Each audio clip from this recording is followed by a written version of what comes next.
Hello बच्चों, चलिए प्रश्न को पढ़ते हैं। सूत्री विभाजन की किस अवस्था में प्रत्येक गुणसूत्र बिंदु दो भागों में बट जाता है? इस प्रश्न की मुख्य अवधारणा गुणसूत्र बिंदु के दो हिस्सों में बंटने से संबंधित है।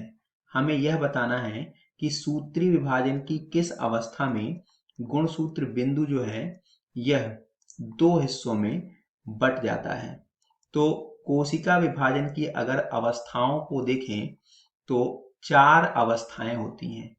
इन चारों अवस्थाओं को क्रमशः हम पूर्वावस्था, फिर मध्यावस्था, फिर अंत्यावस्था, पश्चावस्था एवं अंत्यावस्था, यह चार अवस्थाएं हैं।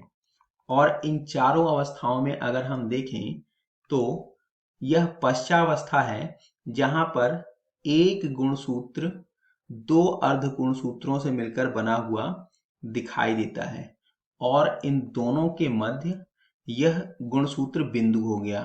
तो यह गुणसूत्र बिंदु इस पश्चावस्था में दो हिस्सों में बट जाती है। यहां से यह दो हिस्सों में टूटा जिससे दोनों अर्ध गुणसूत्र, ये दोनों क्या है? अर्ध गुणसूत्र। प्रत्येक गुणसूत्र दो अर्ध गुणसूत्रों से मिलकर के बटा होता है और ये सूत्र गुणसूत्र बिंदु, जो यहाँ पर लाल रंग की संरचना है उसे हम गुणसूत्र बिंदु कहेंगे, से जुड़ी हुई होती है। और पश्चावस्था में यह गुणसूत्र बिंदु दो हिस्सों में टूटता है जिससे दोनों अर्ध गुणसूत्र अलग हो जाते हैं और अलग होने के पश्चात प्रत्येक अर्ध गुणसूत्र अब पुत्री गुणसूत्र में परिवर्तित हो जाता है। अतः पश्चावस्था ही वह अवस्था है जिसमें गुणसूत्र बिंदु दो हिस्सों में टूट जाता है। आशा करते हैं आपको समझ आया होगा। धन्यवाद।